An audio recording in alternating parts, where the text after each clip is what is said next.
കായ്ക്കുന്നൊരു പ്രതീക്ഷയില്ലായിരുന്നു.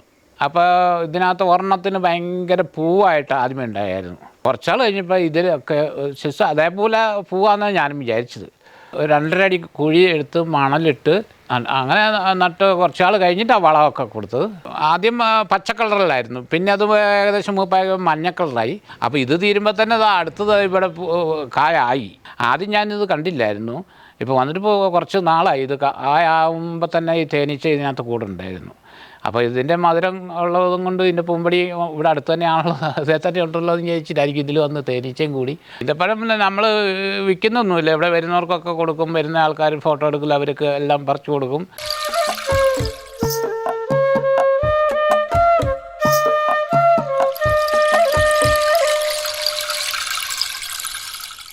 സാധാരണയായി ഗൾഫ് നാടുകളിലൊക്കെയാണ് അല്ലേ നമ്മൾ ഈന്തക്കായ കണ്ടിട്ടുള്ളത്, ഈന്തപ്പഴം.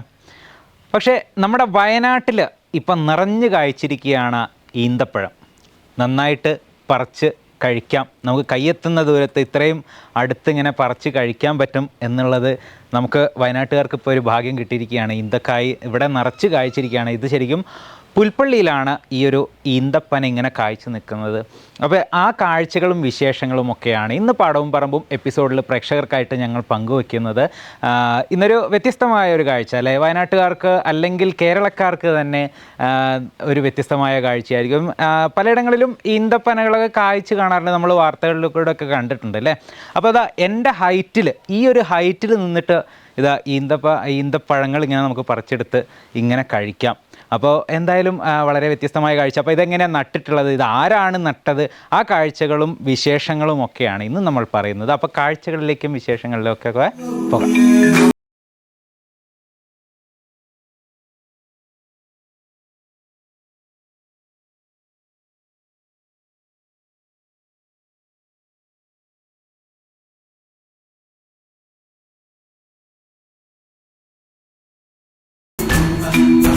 ഗൾഫ് രാജ്യങ്ങളിൽ വിളയുന്ന ഈന്തപ്പഴങ്ങൾ കേരളത്തിൽ കായ്ക്കുമോ എന്ന് ചിലർക്കെങ്കിലും സംശയമുണ്ടാവാം. പലരും പരീക്ഷിച്ചു പരാജയപ്പെട്ടതുമാണ് ഈന്തപ്പന വളർത്തൽ.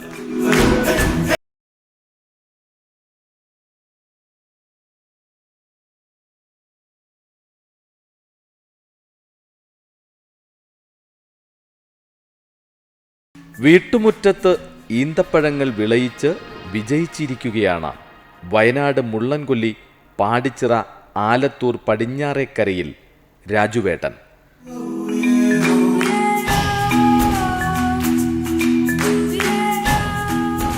പുതുതായി പണി കഴിപ്പിച്ച വീടിനു മുന്നിൽ മക്കളുടെ ആഗ്രഹപ്രകാരമാണ് രാജുവേട്ടൻ 4 ഈന്തപ്പനകൾ നടുന്നത്. മുറ്റത്ത് ഈന്തപ്പന തോട്ടം ഉയർന്നതോടെ വീടിൻ്റെ മാറ്റും കൂടി. താമരശ്ശേരിയിൽ നിന്നാണ് ഇദ്ദേഹം ഈന്തപ്പന തൈകൾ വാങ്ങിയത്. മക്കൾ എറണാകുളത്തായിരുന്നേ. അപ്പോൾ അവൻ പല സ്ഥലത്തുനിന്നും ഈന്തപ്പന കണ്ടിട്ട് അവന് ഭയങ്കര ഇൻട്രസ്റ്റ് വന്നു. അപ്പോൾ ഇത് നമുക്ക് പെരവണി കഴിയുമ്പോൾ ഈന്തപ്പന നട്ടാൽ മതി ഇത് പറഞ്ഞിട്ടുണ്ട്. മറ്റുള്ള ചെടിയൊന്നും വെച്ച് ഇതാക്കണ്ട, 3-4 ഈന്തപ്പന അങ്ങ് നട്ടോളൂ എന്ന് പറഞ്ഞു. അപ്പോൾ അങ്ങനെ പറഞ്ഞ് ഞാൻ ഇതിനെപ്പറ്റി അന്വേഷിച്ച് കഴിഞ്ഞാൽ അങ്ങനെ അമ്പലയിലൊക്കെ പോയി അതിനെപ്പറ്റി അന്വേഷിച്ച് കഴിഞ്ഞപ്പോൾ അവർ തരാമെന്ന് പറഞ്ഞു. അങ്ങനെ പറഞ്ഞ് ബുക്ക് ചെയ്ത് കഴിഞ്ഞ് 2 മാസം കഴിഞ്ഞപ്പോഴാണ് അവർ വിളിച്ചത്.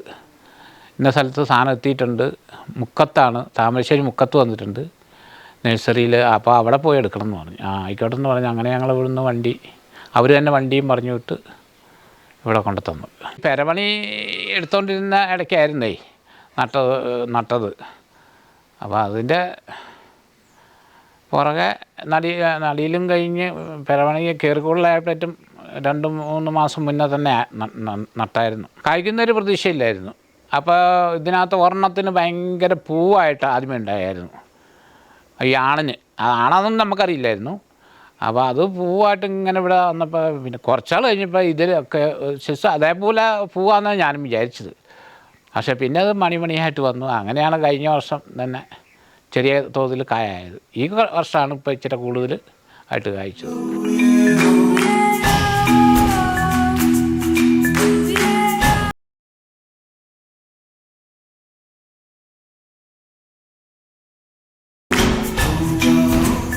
രണ്ടര വർഷം മുമ്പ് നട്ട ഈന്തപ്പനകളിൽ ഈന്തപ്പഴം നിറഞ്ഞ് കായ്ച്ചതോടെ എല്ലാവർക്കും ഒരു കൗതുക കാഴ്ചയായി മാറിയിരിക്കുകയാണ്. 4 തൈകൾ നട്ടതിൽ 2 എണ്ണമാണ് ഇപ്പോൾ നിറയെ പൂത്തും കായ്ച്ചും നിൽക്കുന്നത്. അത്യാവശ്യം പരിചരണമുണ്ടെങ്കിൽ വയനാട്ടിലും ഈന്തപ്പന കായ്ക്കുമെന്നാണ് രാജുവേട്ടൻ്റെ അഭിപ്രായം. ഇവിടെ ഇത് കാണാൻ വരുന്നവരൊക്കെ ഇടയ്ക്ക് പറിക്കും കഴിക്കും, ഞങ്ങളും ഇടയ്ക്ക് പറിച്ച് കഴിക്കുമായിരുന്നു. അങ്ങനെ അറിഞ്ഞറിഞ്ഞ് കേട്ടാണ് ഇപ്പോൾ ജനങ്ങളെല്ലാവരും കൂടി വന്ന് ഇപ്പോൾ എന്നും ഫോട്ടോ എടുക്കൽ വന്ന് പറിച്ച് കഴിക്കുകയായി. പഴുക്കാൻ തുടങ്ങിയായിരുന്നല്ലോ. പഴുക്കാൻ തുടങ്ങിക്കഴിഞ്ഞപ്പോൾ എല്ലാവർക്കും ഇഷ്ടപ്പെട്ടു. പിന്നെ എന്ന് വെച്ചാൽ തൊലിക്ക് കനമായി വരുന്നുള്ളൂ. അത് ഇച്ചിരി കൂടി പ്രായമാവണമെന്നാണ് പറയുന്നത്. എന്നാൽ കുരു ലാശം കൂടി ചെറുതായി വരും. അപ്പോൾ തൊലി ഇച്ചിരി കട്ടി വെക്കുമെന്നാണ് പറഞ്ഞത്. അയച്ചാൽ പ്രായമാകണം, എന്നെങ്കിലേ ഇത് ഒറിജിനലായിട്ട് ആയി വരുള്ളൂ. ആദ്യം പച്ച കളറിലായിരുന്നു, പിന്നെ അത് ഏകദേശം മൂപ്പായ മഞ്ഞ കളറായി. ഇപ്പം അത് കറുത്ത കളറിൽ, കറുത്തൊക്കെ പഴുത്തു, കറുപ്പ് കളർ വന്നതൊക്കെ പഴുത്തു. അപ്പോൾ ഇത് തീരുമ്പോൾ തന്നെ അത് അടുത്തത് ഇവിടെ കായായി.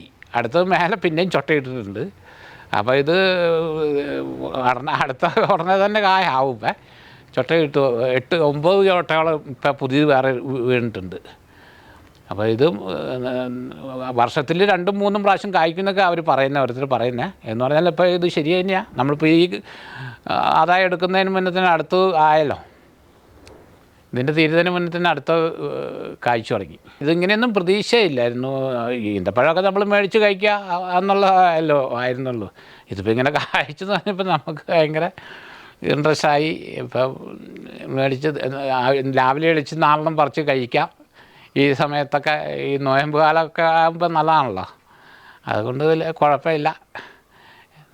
നല്ലൊരു കൃഷിയായിട്ടാണ് തോന്നിക്കുന്നത്. പിന്നെ ഇച്ചിരി പൈസ ആവുമെന്ന് മാത്രം. ഇത് വെച്ച് ആക്കി വരണമെങ്കിൽ ലേശം പൈസയാവും. തൈകൾക്കൊക്കെ വാങ്ങണമെങ്കിലും പൈസ കൂടുതലാണ്.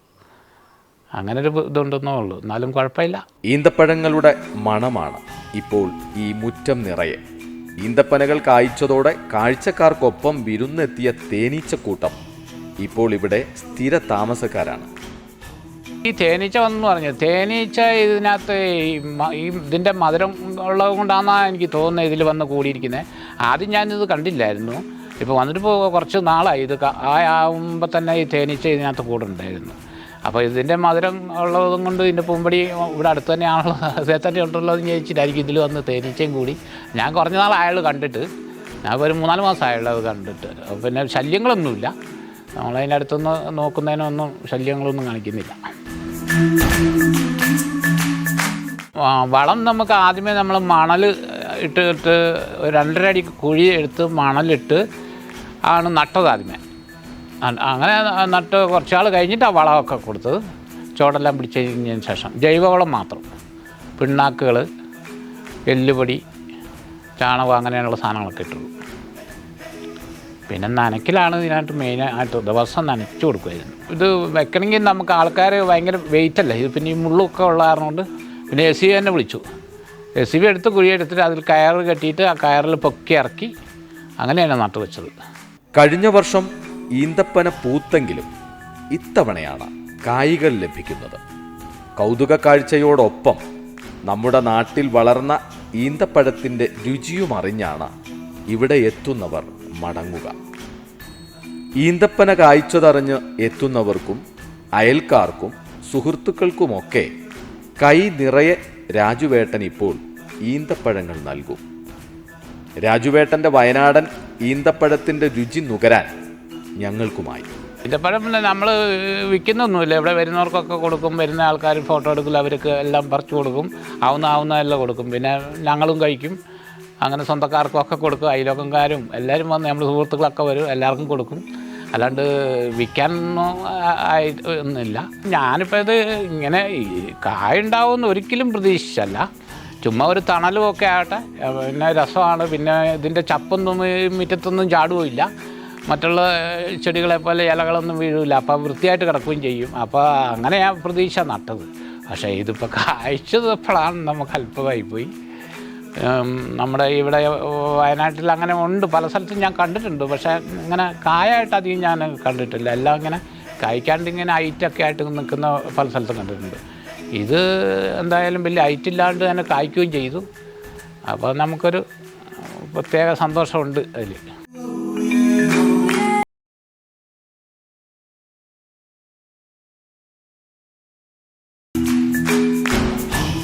കൊടും ചൂടിലാണ് സാധാരണ ഈന്തപ്പഴം പഴുത്ത് പാകമാകുന്നത്.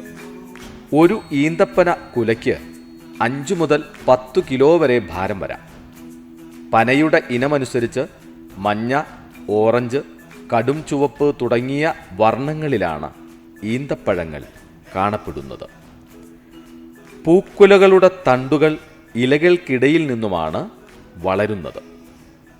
പഴങ്ങൾ പാകമാകുന്നതോടെ അവ നീണ്ട് പുറത്തേക്കെത്തുന്നു. ഭാരമേറിയ പഴക്കുലകളും വഹിച്ചു നിൽക്കുന്ന ഈന്തപ്പനകൾ മനോഹരമായ കാഴ്ചയാണ്. ഈന്തപ്പനയിൽ ആൺ പെൺ പൂവുകൾ വെവ്വേറെ പനകളിലാണ് ഉണ്ടാകുന്നത്. അതിനാൽ ആൺപനയും പെൺപനയുമുണ്ട്. കൃഷിത്തോട്ടങ്ങളിലും മറ്റും പെൺപനകളാണ് കൂടുതലായും നട്ടു വളർത്തുന്നത്. ഈന്തപ്പന പൂക്കുന്ന സീസണിൽ കൃത്രിമ പരാഗണം വഴിയാണ് പൂക്കളിൽ വാണിജ്യാടിസ്ഥാനത്തിൽ പ്രജനനം നടത്തുക. ഈന്തപ്പനയുടെ വിത്തുകൾ കിളിർപ്പിച്ചും പനംതൈകൾ വളർത്താമെങ്കിലും ഇങ്ങനെയുണ്ടാകുന്ന പനകളുടെ പഴങ്ങൾക്ക് ഗുണവും വലിപ്പവും കുറവായിരിക്കും. മാത്രവുമല്ല, ആൺ പെൺ പനകൾ തിരിച്ചറിയുക പ്രായോഗികവുമല്ല. പ്രകൃത്യാ കാണപ്പെടുന്ന പനകൾ കായ്ക്കുന്നതിന് 7 മുതൽ 8 വരെ വർഷങ്ങൾ എടുക്കുമെങ്കിലും ടിഷ്യൂ കൾച്ചർ വഴി ഉൽപ്പാദിപ്പിക്കപ്പെടുന്ന പനകൾ വളരെ ചെറുപ്രായത്തിൽ തന്നെ കായ്ച്ചു തുടങ്ങുന്നു.